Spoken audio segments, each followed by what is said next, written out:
आज भारतीय जनता पार्टी के मुख्यालय पंचकमल में आप सभी पत्रकार साथियों का हार्दिक स्वागत अभिनंदन है। आज की इस वार्ता को संबोधित करेंगे पूर्व कैबिनेट मंत्री हरियाणा सरकार एवं जीएसटी पर हमारे ज़िले में प्रवक्ता के तौर पर हमारे बीच श्री असीम गोयल जी, हमारे बीच हमारे ज़िला के अध्यक्ष श्री अजय मित्तल जी, साथ ही नेक्स्ट जेन रिफॉर्म जीएसटी के ज़िला संयोजक एवं सीए श्री पंकज गुप्ता जी, ज़िला महामंत्री सुरेश वर्मा जी, ज़िला महामंत्री जय कौशिक जी एवं ज़िला उपाध्यक्ष श्री तेजिंदर गुप्ता जी उपस्थित हैं। साथ में मैं के चंदन, ज़िला मीडिया प्रमुख। मैं निवेदन करूंगा आज की प्रेस वार्ता का शुभारंभ किया जाए। सभी को नमस्कार। आज की इस वार्ता में हमारे बीच में पंचकुला जिला के माननीय अध्यक्ष अजय मित्तल जी, हमारे प्रवक्ता के नाते चंदन जी, और जीएसटी रिफॉर्म्स के इस जो कार्यक्रम है उसके जिला के संयोजक हमारे बीच में पंकज गुप्ता जी, हमारे दोनों महामंत्री सुरेश जी, जय जी और तेजेंद्र जी उपाध्यक्ष, और सभी सम्मानित पत्रकार, छायाकार साथियों, सभी चैनल से हमारे जितने भी मीडिया के बंधु हैं, सभी का स्वागत, धन्यवाद। जिस प्रकार से ये जो नेक्स्ट जनरेशन के जीएसटी के रिफॉर्म्स को लेकर आजकल देश के अंदर, क्योंकि आज पहला शारदीय नवरात्रा है, आज से वो दरें जो 15 अगस्त को लाल किला की प्राचीर से आदरणीय प्रधानमंत्री नरेंद्र मोदी जी ने कहा था कि देश को और सुदृढ़ करने का एक बड़ा काम, बड़ा कदम जो है दिवाली से पहले उठाया जाएगा।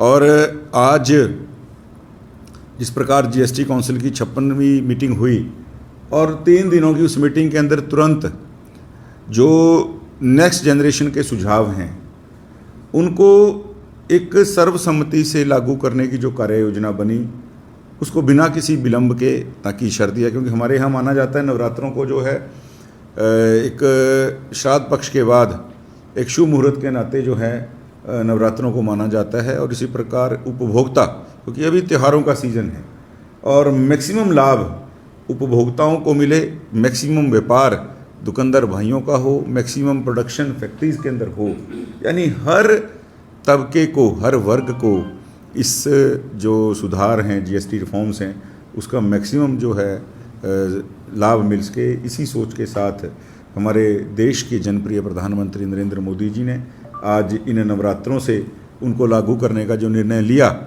और मैं समझता हूँ कि अपने आप में देश की आज़ादी के बाद ये पहला इतना बड़ा जो वित्त रिफॉर्म्स हैं, जो जिस प्रकार कांग्रेस की नीयत रही कि लगातार जटिलता और कुटिलता कांग्रेस के कार्यशैली के गुण थे।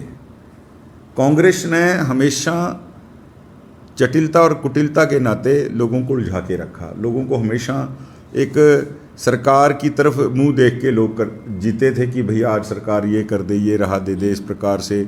लेकिन आप देखिए पहले की जो टैक्स स्लैब्स थे, आज कुछ कांग्रेसी मित्र भी लगातार सवाल उठाने की, जी जीएसटी आप ही लोगों ने लाए। जीएसटी क्यों आया?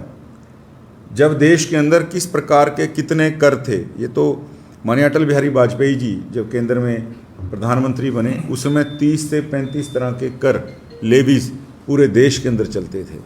और माननीय प्रधानमंत्री होने के नाते अटल जी का एक सपना था कि एक देश एक कर की व्यवस्था लागू हो पूर्णतः रूप से। लेकिन 2004 में वो जीत के नहीं आए, कांग्रेस की सरकार आई। कांग्रेस 10 साल तक केवल और केवल ढिंडोरा पीटती रही कि हम, उनके वित्त मंत्री का बयान आता रहा कि हम जो है एक देश एक कर की दिशा में जो है आगे बढ़ रहे हैं। लेकिन कभी भी कागजों से या प्रेस कॉन्फ्रेंसिस से बाहर एक देश एक कर कभी निकला ही नहीं। और इतनी जटिलता थी, आप देखिए मल्टीपल लेवल के टैक्स थे, यानी टैक्स के ऊपर टैक्स था। स्टेट के अलग टैक्स थे, सेंटर के अलग टैक्स थे। आप कभी देखते सड़कों के ऊपर आधी से ज़्यादा सड़क तो इन चुंगियों जो ऑक्ट्राए होती थी उनके ऊपर गाड़ियों की लंबी चौड़ी भीड़ लगातार खड़ी रहती थी। किस प्रकार का वहाँ पर भ्रष्टाचार का बोलबाला था, किस प्रकार की सेटिंग का बोलबाला था, ये आपसे किसी से कुछ छिपा हुआ नहीं है। देश के अंदर एक बहुत बड़े सुधार की आवश्यकता आज से नहीं, काफ़ी समय से ये मांग थी, लेकिन उन सरकारों ने, पुरानी सरकारों ने कभी इस चीज़ के ऊपर ध्यान नहीं दिया। और नरेंद्र मोदी जी आए, सबसे पहला जो सुधारीकरण की तरफ अगर कदम उठाया, एक देश एक कर, जिसको हम जीएसटी के नाते जानते हैं कि देश के अंदर राज्यों के स्तर पे और केंद्र के स्तर पे अलग अलग कोई कर नहीं लगेगा। उपभोक्ता को या व्यापारी को कोई अलग अलग परेशान होने की ज़रूरत नहीं है। आप देखिए, पहले एक्साइज ड्यूटी लगती थी, उसके ऊपर सेल टैक्स लगता था, फिर उसके ऊपर ऑक्ट्राई लगती थी, और अगर सेंटर का कोई टैक्स होता था 4% सेंट्रल टैक्स होता था, उसको बाद में लगाते थे, फिर उसके ऊपर फिर ऑक्ट्राई लगती थी। यानी किस प्रकार से टैक्स पे टैक्स लगते रहे। और कांग्रेस ने हमेशा से व्यापारी को परेशान करने की नीयत रखी कि ये टैक्सों के जाल में अगर व्यापारी या कस्टमर उलझा रहेगा तो हमसे और कोई चीज़ की डिमांड नहीं करेगा। व्यापारी इस समय केवल एक चीज़ मांगता था कि हमारे को सरलीकरण कीजिए, हमारे को थोड़ी सी मदद कीजिए। और किस प्रकार से सी फॉर्म्स को लेके व्यापारी परेशान रहते थे, ये किसी से छिपा हुआ नहीं। मोदी जी ने एक कदम से एक बड़ी राहत, एक देश एक कर के नाते जो है लागू की, और उसका एक और बड़ा वर्जन राहत का कौन सोचता था। अभी टैक्स स्लैब के अंदर, इनकम टैक्स के अंदर 12 लाख रुपए तक की छूट दी, और ये किसी ने सोचा नहीं था इस दीपावली से पहले इतनी बड़ी जीएसटी की दरों के अंदर छूट आम उपभोक्ता तक, व्यापारी तक पहुंचेगी। जिस प्रकार से 4 स्लैब थी, 28, 18, 12, 5, लेकिन उसको केवल 5 और 18, जो 28 वाला मुख्य है।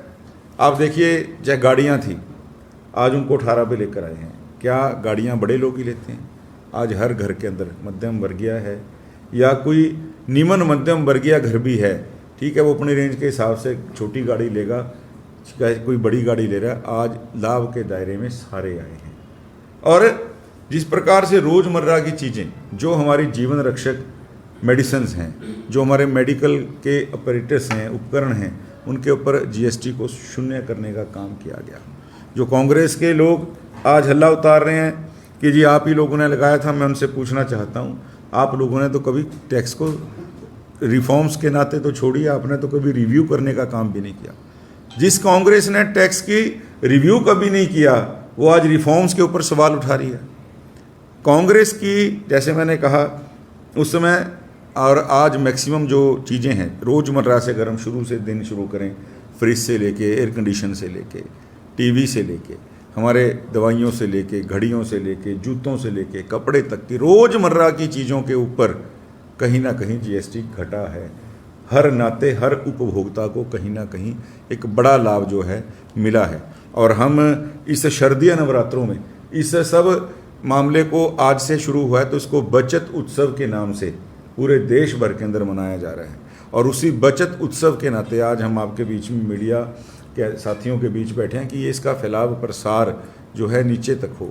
आज पूरे संसार के अंदर जिस प्रकार से बड़ी बड़ी अर्थव्यवस्थाओं की चूड़ें हिल चुकी हैं, भारत के अंदर उससे उल्टा महंगाई दर घटी है, भारत के अंदर बैंकों का ब्याज दर घटा है, लेकिन भारत के अंदर जो है उसकी जीडीपी, भारत के अंदर जो उसकी अर्थव्यवस्था की ताकत है वो बढ़ने का काम हुआ है। जब भारत 11 साल पहले नरेंद्र मोदी जी को सेवा के नाते देश की बागडोर मिली, 11वें नंबर पे हमारी अर्थव्यवस्था थी, आज हम 4थे नंबर पे आए हैं। और मैं इसमें कोई अतिशयोक्ति नहीं होगी, आने वाले समय के अंदर बड़ी जल्दी हम तीसरी अर्थव्यवस्था इस पूरी दुनिया की बनने जा रहे हैं। आज पूरी दुनिया जो हमारी ग्रोथ बनी है, जो भारत आज पूरी दुनिया का ग्रोथ इंजन बना है, 7.8 की दर से जो हमारी जीडीपी ग्रो कर रही है, और इसको लागू करना आसान नहीं था। एक देश एक कर को, राज्यों के अंदर बड़ी बड़ी संशयाएं थी, राज्यों को लगता था कि हमारा विकास जो है रुक जाएगा, हमारे घाटा बढ़ जाएगा, टैक्स बंद हो जाएंगे, टैक्स के अंदर कमी आ जाएगी। मोदी जी ने एश्योरेंस दी, और उसमें तो कांग्रेस नीति सरकारें ज़्यादा थीं। जब केंद्र में मोदी जी को सेवा करने का मौका मिला, राज्यों में कांग्रेस नीति सरकारें ज़्यादा थीं। उनका वहम दूर करने के लिए, डर दूर करने के लिए मोदी जी ने कहा कि कम से कम 14% की दर से हर साल आपके राजस्व में वृद्धि होगी, किसी राज्य को कोई घाटा नहीं उठाना पड़ेगा। घाटा अगर उठेगा तो वो कंपनसेशन के नाते केंद्र की सरकार बेयर करेगी, लेकिन आप उपभोक्ताओं को एक देश एक करके नाते, सरलीकरण के नाते आप आराम पहुंचाने का काम करें, हमारी मदद करें। और राज्यों ने एक मुश्त आके, उदाहरण के तौर पे अगर किसी राज्य का 100 रुपये राजस्व था तो उसको अगली बार निश्चित रूप से 114 रुपये की ग्रोथ जो है केंद्र सरकार ने करके दी। और ये नहीं एक साल के लिए, अगली बार 114 के ऊपर 14% यानी 16 रुपये, वो 130 तक पहुंचाने की जिम्मेवारी भी केंद्र सरकार ने 5 साल तक की लगातार 14% ग्रोथ की जिम्मेवारी लेके इन करों को लागू करवाया। और आज मैं अपने कांग्रेस के उन मित्रों से पूछना चाहता हूं जो सवाल उठा रहे हैं कि जीएसटी की काउंसिल की मीटिंग में उनके मुख्यमंत्री जितने भी हैं कांग्रेस नीत मुख्यमंत्री हाँ करके आते हैं, गठबंधन के जो उनकी यूपीए के मुख्यमंत्री हैं बातों को मान के आते हैं, रख के आते हैं, हेल्दी डिस्कशन के नाते वहाँ एक चर्चा होती है और उस पॉजिटिव चर्चा को जब वो बाहर लाते हैं तो नेगेटिविटी में बदल देते हैं। कांग्रेस के लोग कहते हैं जी 40% जो आपने तीसरी स्लैब का जिक्र नहीं किया, वो तो लंबे समय से भारत में रही है, उसको सिन टैक्स के नाते, हम तो लग्जरी टैक्स भी नहीं कहते, सिन टैक्स कहते हैं। भाई शराब और तंबाकू के ऊपर या तो कांग्रेस के लोग चाहते हैं कि तंबाकू और शराब के ऊपर जो है टैक्स कम किया जाए, सिगरेट के ऊपर टैक्स कम किया जाए, तो आके मीडिया में खुल के बोलें। कहते हैं जी तंबाकू गरीब आदमी खाता है, लेकिन इस तंबाकू खाने वाले की घरवाली से या उनके माँ से या उनके परिवारजनों से पूछिए कि तंबाकू उनको उसका खाना पसंद है। कांग्रेस के लोग लगातार जो सवाल उठा रहे हैं अपने मुख्यमंत्रियों से पूछिए, जीएसटी काउंसिल में क्या बात करके आ रहे हैं। कांग्रेस खुद कन्फ्यूजन में है, इसलिए लोगों को भी कन्फ्यूज करने का काम कर रहे हैं। लेकिन आज देश की जनता नरेंद्र मोदी जी के नेतृत्व को जिस प्रकार से लगातार राहत देने का काम आज, क्योंकि शरदिया नवरात्रे भी हैं, महाराजा अग्रसेन जी की जयंती भी है, आज से रिफॉर्म से पूरे देश के अंदर लागू हुए हैं, तो उसी रिफॉर्म्स की चर्चा करने के लिए आज आपके बीच में आना हुआ। आपका कोई सवाल है तो आप बात कर सकते हैं। गोयल साहब, आपको पंचकुला जिले का जो है जीएसटी के लिए प्रधान बनाया गया।